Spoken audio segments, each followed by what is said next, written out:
யமனின் கிழக்கு பிரதேசத்தில் உள்ள ISIS பயங்கரவாதிகளுடைய தலைவனையும் இன்னும் ஏனைய முக்கியமான பயங்கரவாதிகளையும் கொத்தாக தட்டி தூக்கிய யமன் ஹவுதி இராணுவத்தினர்.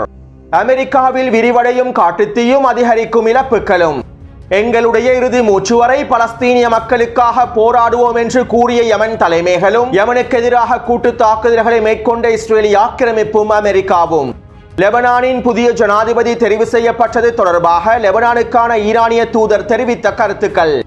இஸ்ரேலிய ஆக்கிரமிப்புக்கு எதிராக ஏவுகணை தாக்குதல்களை மேற்கொண்ட பலஸ்தீனிய போராளிகள்.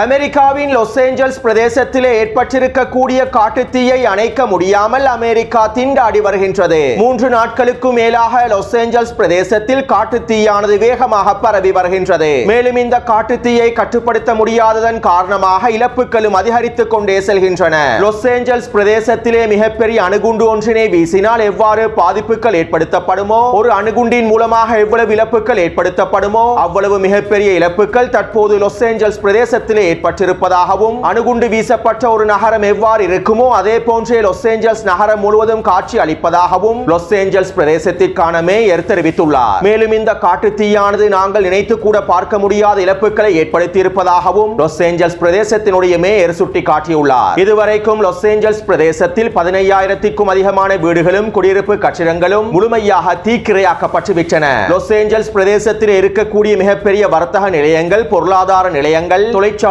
என அனைத்து பொருளாதார முக்கியத்துவம் வாய்ந்த பிரதேசங்களும் முழுமையாக தரைமட்டமாக்கப்பட்டு விட்டன. லாஸ் ஏஞ்சல்ஸ் பிரதேசத்தினுடைய ஒட்டுமொத்த பொருளாதாரமும் முழுமையாக தீக்கிரையாக்கப்பட்டு விட்டன. மேலும் காட்டுத்தீயினுடைய பரவல் காரணமாக குறித்த பிரதேசத்தில் இருக்கக்கூடிய வைத்தியசாலைகளில் இருந்து ஆயிரக்கணக்கான நோயாளிகளிடம் மாற்றம் செய்யப்பட்டுள்ளார்கள். அதே போன்று லாஸ் ஏஞ்சல்ஸினுடைய கிழக்கு பிரதேசத்தில் இருக்கக்கூடிய 4 லட்சத்திற்கும் அதிகமான மக்கள் முழுமையாக இடம்பெயர்ந்துள்ளார்கள். மேலும் லாஸ் ஏஞ்சல்ஸின் மேற்கு பிரதேசத்திலே ஆரம்பிக்கப்பட்டிருக்கக்கூடிய தீப்பரவலின் காரணமாக தற்போது 2 லட்சத்திற்கும் அதிகமான மக்கள் இடம்பெயர்ந்து வருவதாகவும் தெரிவிக்கப்படுகின்றது. அத்தோடு இந்த காட்டுத்தீயை கட்டுப்படுத்துவதற்காக ஜோ பைடனுக்கு கீழால் இருக்கக்கூடிய மத்திய அரசானது அதிகளவான ஹெலிகாப்டர்களையும் C-130 விமானங்களையும், நூற்றுக்கணக்கான தீயணைப்பு வீரர்களையும், ஆயிரக்கணக்கான இராணுவ வீரர்களையும் அனுப்பி வைத்துள்ளது. இந்த காட்டுத்தீயினுடைய பரவலில் இருந்து குடியேற்ற பிரதேசங்களையும் வர்த்தக பிரதேசங்களையும் மாத்திரமாவது எப்படியாவது காப்பாற்ற வேண்டும் என்பதற்காகவே மத்திய அரசு எல்லா விதமான ஆயத்தங்களையும் வேலை திட்டங்களையும் மேற்கொண்டு வருவதாகவும் தெரிவிக்கப்படுகின்றது. அதிகளவான இராணுவ வீரர்களும் களமிறக்கப்பட்டு எல்லா விதமான முயற்சிகளும் மேற்கொள்ளப்பட்டு வருகின்றன. இருப்பினும் அவர்களால் இந்த காட்டுத்தீயை முழுமையாக கட்டுப்படுத்த முடியவில்லை. அமெரிக்காவின் மேம்பட்ட இராணுவத்தினாலும் இந்த காட்டுத்தீயை கட்டுப்படுத்த முடியவில்லை. அமெரிக்காவின் மேம்பட்ட போர் விமானங்களான F-35, F-22 போன்ற மேம்பட்ட போர் விமானங்களினாலும் கூட இந்த காட்டுத்தீயை கட்டுப்படுத்த முடியவில்லை. உலகிலேயே பலம் பொருந்திய வான்படையை வைத்திருக்கக்கூடிய அமெரிக்காவின் வான்படையின் மூலமாகவும் இந்த காட்டுத்தீயை கட்டுப்படுத்த முடியவில்லை. அமெரிக்காவிடம் இருக்கக்கூடிய மேம்பட்ட புதிய தொழில்நுட்பங்களின் மூலமாகவும் இந்த காட்டுத்தீயை கட்டுப்படுத்த முடியவில்லை. அமெரிக்காவின் கொள்கைகள் மூலமாகவும் அவர்களுடைய கௌரவத்தின் மூலமாகவும் இந்த காட்டுத்தீயை கட்டுப்படுத்த முடியவில்லை. அமெரிக்காவிடம் இருக்கக்கூடிய $1 ட்ரில்லியன் பயன்படுத்தியும் இந்த காட்டுத்தீயை கட்டுப்படுத்த முடியவில்லை. அமெரிக்காவின் வெளியுறவு கொள்கைகள், ராஜதந்திர கொள்கைகள் மற்றும் தந்திரங்களை பயன்படுத்தியும் இந்த காட்டுத்தீயை கட்டுப்படுத்த முடியவில்லை. அமெரிக்க அதிபர் ஜோ பைடனின் செல்வாக்கையும் அதிகாரத்தையும் பயன்படுத்தியும் இந்த காட்டுத்தீயை கட்டுப்படுத்த முடியவில்லை. ஜனாதிபதியாக பதவியேற்க போகும் டொனால்ட் ட்ரம்பினுடைய அதிகாரத்தையும் செல்வாக்கையும் பயன்படுத்தியும் இந்த காட்டுத்தீயை கட்டுப்படுத்த முடியவில்லை. அமெரிக்காவிடம் இருக்கக்கூடிய ஒட்டுமொத்த பலத்தையும் பயன்படுத்தியும் அவர்களால் இந்த காட்டுத்தீயை கட்டுப்படுத்த முடியவில்லை. எனவே அமெரிக்கா இதிலிருந்து சில முக்கியமான படிப்பினைகளை கற்றுக்கொள்ள வேண்டும். ஒட்டுமொத்த சர்வதேசத்தையும் கட்டுப்படுத்தக்கூடிய, அடிப்பணிய வைக்கக்கூடிய மேம்பட்ட தொழில்நுட்ப இராணுவத்தினை கொண்டிருந்தாலும், எந்த ஒரு நாட்டின் மீதும் படையெடுக்கக்கூடிய மேம்பட்ட திறன்களை கொண்டிருந்தாலும், தந்திரமான ராஜதந்திர கொள்கைகளின் மூலமாக ஆட்சி அதிகாரங்களை கைப்பற்றுவதற்கான திறன்கள் காணப்பட்டாலும் இவற்றை கொண்டு காட்டுத்தீயை கூட கட்டுப்படுத்த முடியவில்லை என்பது அமெரிக்கா தெரிந்து கொள்ள வேண்டிய மிக முக்கியமான படிப்பினையாகும். மனிதர்களை அழிக்கக்கூடிய, நாடுகளை சிதைக்கக்கூடிய ஆயுதங்களை பயன்படுத்தி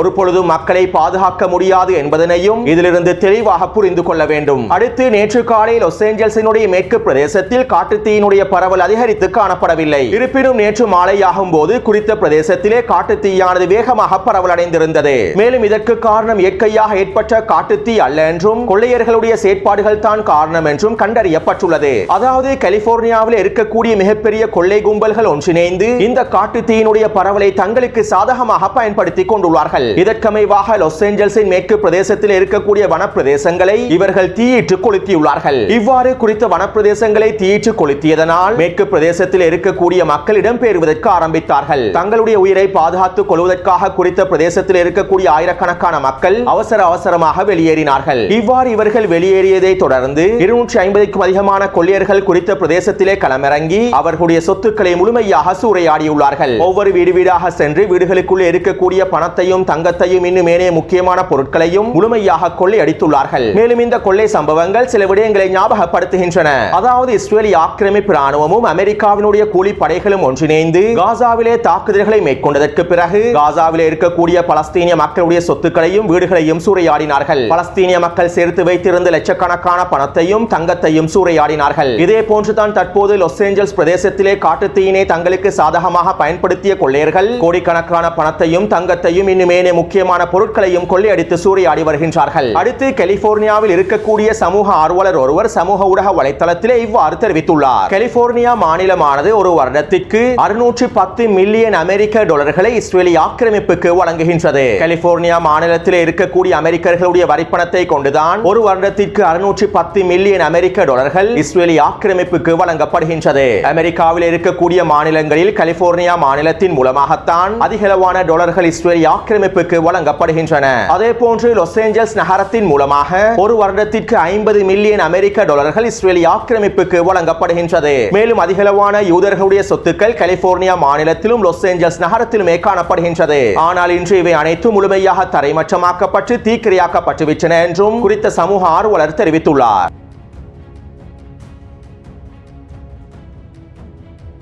லெபனானின் புதிய ஜனாதிபதியாக அமெரிக்க ஆதரவு பெற்ற ஜோசப் அவுன் தெரிவு செய்யப்பட்டாலும் இஸ்ரேலிய ஆக்கிரமிப்பு லெபனான் மீதான தாக்குதல்களை நிறுத்தவில்லை. லெபனானின் புதிய ஜனாதிபதி தெரிவு செய்யப்பட்டு ஓரிரு மணித்தியாலங்களுக்குள்ளே இஸ்ரேலிய ஆக்கிரமிப்பானது தெற்கு லெபனான் பிரதேசத்திலே வான்வழி தாக்குதல்களை அதிகரித்திருந்தது. நேற்று மாலை தெற்கு லெபனான் பிரதேசத்திலே 3 வாகனங்களை இலக்கு வைத்தும் இஸ்ரேலிய ஆக்கிரமிப்பு வான்வழி தாக்குதல்களை மேற்கொண்டிருந்தது. இந்த வான்வழி தாக்குதல்களில் 5 லெபனான் பொதுமக்கள் இனப்படுகொலை செய்யப்பட்டுள்ளார்கள். அதே போன்று தெற்கு லெபனான் பிரதேசத்தில் இருக்கக்கூடிய கிராமங்களிலும் இஸ்ரேலிய ஆக்கிரமிப்பு தொடர்ச்சியான வான்வழி தாக்குதல்களையும் பீரங்கி தாக்குதல்களையும் மேற்கொண்டு வருகின்றது. அதே நேரம் நேற்றைக்கு முன்தினம் இஸ்ரேலிய ஆக்கிரமிப்பு ராணுவம் லெபனானினுடைய மேற்கு பிரதேசமான நகூரா பிரதேசத்திலிருந்து வெளியேறி இருந்தது. இதைத் தொடர்ந்து ஏனைய பிரதேசங்களில் இருந்தும் இஸ்ரேலிய ஆக்கிரமிப்பு ராணுவம் முழுமையாக வெளியேறும் என எதிர்பார்க்கப்பட்டது. ஆனால் ஜனாதிபதி தெரிவு செய்யப்பட்டு ஓரிரு மணித்தியாலங்களுக்குள்ளேயே இஸ்ரேலிய ஆக்கிரமிப்பு ராணுவம் அவர்களுடைய தாக்குதல்களுடைய எண்ணிக்கையையும் அதிகப்படுத்தியுள்ளது. அத்தோடு புதிய ஜனாதிபதியாக தெரிவு செய்யப்பட்டிருக்கக்கூடிய ஜோசப் அவுனுடைய தலைமையில் இஸ்ரேலிய ஆக்கிரமிப்பு ராணுவத்தினை முழுமையாக தெற்கு லெபனான் கிராமங்களில் இருந்து வெளியேற்ற முடியுமா என்பது ஒரு மிகப்பெரிய கேள்விக்குறியான விடயமாகவே காணப்படுவதாகவும் ஆய்வாளர்கள் கருத்துக்களை வெளியிட்டுள்ளார்கள். அதே போன்று அமெரிக்க ஆதரவு பெற்ற ஜோசப் அவுன் ஜனாதிபதியாக தெரிவு செய்யப்பட்டாலும் நாங்கள் தெற்கு லெபனான் கிராமங்களில் இருந்து முழுமையாக வெளியேறப் போவதில்லை என்றும் தெற்கு லெபனான் பிரதேசத்திலே நாங்கள் முழுமையாக இடையாக மண்டலம் ஒன்றை பஃபர் ஜோன் பிரதேசம் ஒன்றை கட்டியெழுப்ப போகின்றோம் என்றும் தற்காலிக யுத்த நிறுத்தம் நிறைவடைந்தாலும் குறித்த பிரதேசங்களில் இருந்து வெளியேறுவதற்கான எண்ணம் எங்களிடம் இல்லை என்றும் இஸ்ரேலிய ஆக்கிரமிப்பு ராணுவ தலைமைகள் தெரிவித்திருப்பதாக கான் ஊடகமானது செய்திகளை வெளியிட்டுள்ளது.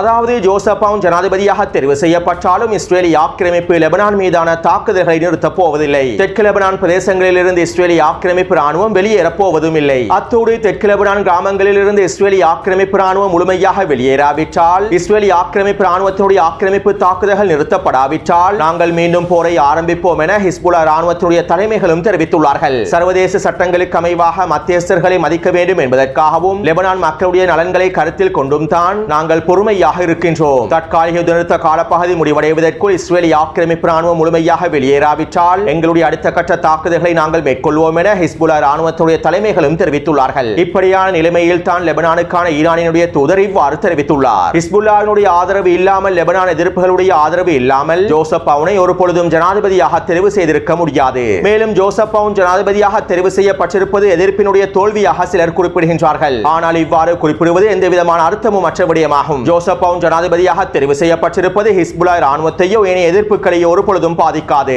மேலும் ஒருமித்த கருத்து இல்லாமல் எந்த ஒரு ஜனாதிபதியையும் தெரிவு செய்ய முடியாது. எனவே இந்த சூழ்நிலையில் ஹிஸ்புல்லா ராணுவத்தினரும் எதிர்ப்பு பிரிவினரும் ராஜதந்திர ரீதியிலேயே சில காய்களை நகர்த்தியுள்ளார்கள். இந்த ராஜதந்திர நகர்வுகளை ஒரு பொழுதும் எங்களுக்கு எதிர்ப்பினுடைய தோல்வி என்று கூற முடியாது. அத்தோடு தெற்கு லெபனான் பிரதேசத்திலே எதிர்ப்பானது தொடர்ந்து இருக்கும். இஸ்ரேலி ஆக்கிரமிப்பு எதிரிக்கு மிகப்பெரிய தடுப்பாக தெற்கு லெபனான் பிரதேசத்தில் எதிர்ப்பு காணப்படும். லெபனானினுடைய இறையாண்மையை பாதுகாப்பதற்கு ஹிஸ்புல்லா ராணுவத்தினர் மிக முக்கிய தேவையாக காணப்படுகின்றார்கள். இது ஜோசப் அவுனுக்கும் நன்றாகவே தெரியும். ஹிஸ்புல்லா மாத்திரம் தெற்கு லெபனான் பிரதேசத்திலே இல்லாவிட்டால் இஸ்ரேலி ஆக்கிரமிப்பு ராணுவம் ஓரிரண்டு நாட்களுக்குள்ளேயே பெய்ரூட் பிரதேசத்தினை அடைந்து முழுமையாக கைப்பற்றிக் கொண்டிருக்கும். எனவே தெற்கு லெபனான் பிரதேசத்திலிருந்து ஹிஸ்புல்லாவையும் அதனுடைய எதிர்ப்பையும் அகற்றுவது சாத்தியமற்ற விடயம் என லெபனானுக்கான ஈரானினுடைய தூதர் ஊடகங்களிடம் தெரிவித்துள்ளார். அடுத்து யமன் ஹவுதி ராணுவத்தினர் இஸ்ரேலி ஆக்கிரமிப்புக்கு எதிராக தொடர்ச்சியான தாக்குதல்களை மேற்கொண்டு வருகின்றார்கள். மேலும் யமன் ஹவுதி ராணுவத்தினர் பலஸ்தீனிய மக்களுக்கு ஆதரவு அளித்ததற்காகவும் பலஸ்தீனிய போர் முனைக்கு முழுமையான ஆதரவை வழங்கியதற்காகவும் பல்முனை போரையும் எதிர்நோக்கி வருகின்றார்கள். அத்தோடு நேற்று அதிகாலையும் யமன் ஹவுதி ராணுவத்தினர் இஸ்ரேலி ஆக்கிரமிப்பின் டெல்-அவீவ் பிரதேசத்தை இலக்கு வைத்தும் டெல்-அவீவின் தெற்கு பிரதேசத்தினை இலக்கு வைத்தும் ட்ரோன் தாக்குதல்களை மேற்கொண்டுள்ளார்கள். இந்த தாக்குதல்கள் தொடர்பான தகவல்களை நான் நேற்றைய காணொலியில் குறிப்பிடுவதற்கு தவறிவிட்டேன். அடுத்து அல்-அக்ஸா வெள்ளப்போர் ஆரம்பிக்கப்பட்டதிலிருந்து ஒவ்வொரு வெள்ளிக்கிழமையும் யமன் ஹவுதி ராணுவத்தினரும் யமன் மக்களும் யமனுடைய தலைநகரான சனாவிலே அணிதிரண்டு பலஸ்தீனிய மக்களுக்கான ஆதரவை வெளிப்படுத்தி வந்தார்கள். இப்படியான நிலைமையிலேயே நேற்றைய தினம் ஆயிரக்கணக்கான யமன் மக்கள் ஒன்றிணைந்து பலஸ்தீனிய மக்களுக்கான ஆதரவினை வெளிப்படுத்திக் கொண்டிருக்கக்கூடிய சூழ்நிலையில் குறித்த பிரதேசத்திற்கு அருகாமையில் அமெரிக்காவும் இஸ்ரேலி ஆக்கிரமிப்பும் பிரித்தானியாவும் ஒன்றிணைந்து வான்வழி தாக்குதல்களை மேற்கொண்டிருந்தன.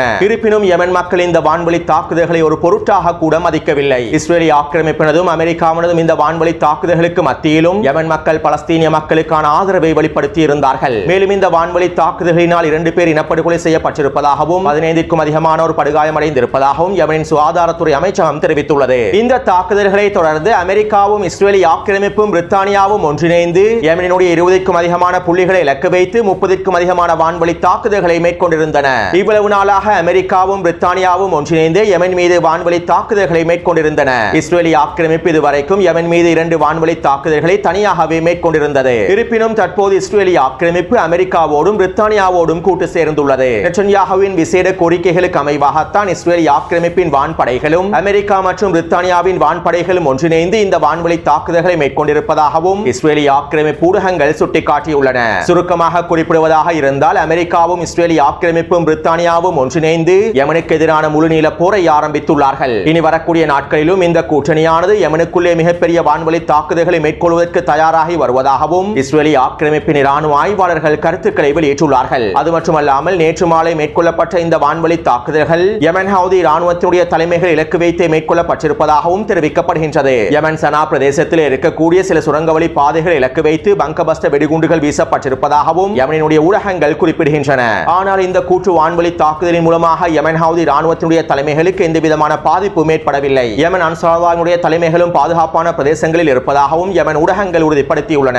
அத்தோடு இந்த தாக்குதல்களை தொடர்ந்து யமன் அன்சாருல்லாஹ்வுடைய தலைமைகளில் ஒருவர் இவ்வாறு தெரிவித்துள்ளார். இறைவனின் உதவியுடன் நாங்கள் உங்களை கடலிலே தோற்கடித்தோம், நிலத்திலும் நாங்கள் உங்களை மிதித்தோம், வானத்திலே உங்களுடைய விமானங்களையும் சுட்டு வீழ்த்தினோம். மேலும் எங்களுடைய இறுதி மூச்சு வரை நாங்கள் பலஸ்தீனிய மக்களுக்காக போராடுவோம். நீங்கள் எவ்வளவு மிகப்பெரிய வான்வழி தாக்குதல்களை மேற்கொண்டாலும் எங்களுடைய தலைமைகளை இலக்கு வைத்து வான்வழி தாக்குதல்களை மேற்கொண்டாலும் பலஸ்தீனிய மக்களுக்கு ஆதரவான எங்களுடைய தாக்குதல்களையும் முற்றுகைகளையும் நாங்கள் ஒருபொழுதும் நிறுத்தப் போவதில்லை. எத்தனை போர் முனைகள் திறக்கப்பட்டாலும் அவற்றை எதிர்கொள்வதற்கு நாங்களும் எங்களுடைய மக்களும் தயாராகவே இருக்கின்றோம் என யமன் அன்சாருல்லாஹ்வுடைய தலைமைகளில் ஒருவர் தெரிவித்துள்ளார். அடுத்து நள்ளிரவு வேளையில் யமன் ஹவுதி ராணுவத்தினர் அமெரிக்காவின் போர்க்கப்பல்களுக்கு எதிரான தரமான பதிலடி தாக்குதல்களை மேற்கொண்டுள்ளார்கள். கிட்டத்தட்ட 3 மணித்தியாலங்களுக்கும் அதிகமாக அமெரிக்காவின் கடற்படையினருக்கும் யமன் ஹவுதி ராணுவத்தின் கடற்படைக்கும் இடையில் உச்சகட்ட மோதல்கள் இடம்பெற்றிருப்பதாகவும் யமன் ஊடகங்கள் உறுதிப்படுத்தியுள்ளன. அடுத்து யமன் ஹவுதி ராணுவத்தினுடைய ஆதிக்கத்தினை குறைப்பதற்காகவும் யமன் அன்சாருல்லாஹ்வுடைய அரசை வீழ்த்துவதற்காகவும் பல்வேறுபட்ட சக்திகள் யமனின் கிழக்கு பிரதேசத்தில் இருக்கக்கூடிய பயங்கரவாதிகள் மீது முதலீடு செய்திருந்தார்கள். இவை தொடர்பாக முன்னே காணொளிகளிலும் சில முக்கியமான விடயங்களை குறிப்பிட்டிருந்தேன். இப்படியான நிலைமையில் யமனினுடைய பாதுகாப்பு படைகள் ISIS பயங்கரவாதிகளுக்கு எதிரான தாக்குதல்களை மேற்கொண்டிருந்தார்கள். மேலும் யமனுக்குள்ளே இருக்கக்கூடிய பல்வேறுபட்ட உளவாளிகளையும் கைது செய்திருந்தார்கள். இதற்கமைவாகவே தற்போது யமன் ஹவுதி ராணுவத்தினர் யமனின் கிழக்கு பிரதேசத்தில் இருக்கக்கூடிய ISIS பயங்கரவாதிகளின் தலைவனான ஃபைசல் கப்சாவையும் அவனோடு இருக்கக்கூடிய மிக முக்கியமான பயங்கரவாதிகளையும் யமன் ஹவுதி ராணுவத்தினர் கொத்தாக தட்டி தூக்கியுள்ளார்கள். அதாவது யமனுக்குள்ளே ISIS பயங்கரவாதிகளுக்கு பொறுப்பாக இருக்கக்கூடிய தலைவனையும் முக்கியமான பயங்கரவாதிகளையுமே யமன் ஹவுதி ராணுவத்தினர் முழுமையாக அளித்துள்ளார்கள். அடுத்து காசாவிலே இஸ்ரேலிய ஆக்கிரமிப்பு ராணுவம் தொடர்ச்சியான வான்வெளி தாக்குதல்களை மேற்கொண்டு வருகின்றது. அதே போன்று பலஸ்தீனிய போராளிகளும் இஸ்ரேலிய ஆக்கிரமிப்புக்கு எதிரான தாக்குதல்களை மேற்கொண்டு வருகின்றார்கள். இதற்கமைவாக அல் குதுஸ் படையினர் சுஜையாவின் கிழக்கு பிரதேசத்திலே நிலை கொண்டிருக்கக்கூடிய இஸ்ரேலிய ஆக்கிரமிப்பு படைகளுக்கு எதிராக மோட்டார் குண்டு தாக்குதல்களை மேற்கொண்டுள்ளார்கள். மேலும் குறித்த பிரதேசத்திலே ஸ்னைப்பர் தாக்குதல் மூலமாக ஒரு இஸ்ரேலிய ஆக்கிரமிப்பு சிப்பாயையும் அளித்துள்ளார்கள். அதே போன்று அல்-அக்ஸா படையினர் பெய்ட் ஷனூன் பிரதேசத்திலே ஒரு மெர்காவா போர்த்தங்கி வாகனத்தை அளித்துள்ளார்கள். மேலும் இன்று மாலை வடக்கு காசாவில் இருக்கக்கூடிய பலஸ்தீனிய போராளிகள் இஸ்ரேலிய ஆக்கிரமிப்பு குடியேற்ற பிரதேசங்களான சடரத் பிரதேசத்தினை இலக்கு வைத்து ஏவுகணை தாக்குதல்களை மேற்கொண்டுள்ளார்கள். எனவே இந்த காணொளி தொடர்பான கருத்துக்களை பதிவிடுங்கள். தொடர்ந்து என்னுடன் இணைந்திருங்கள். நன்றி, வணக்கம்.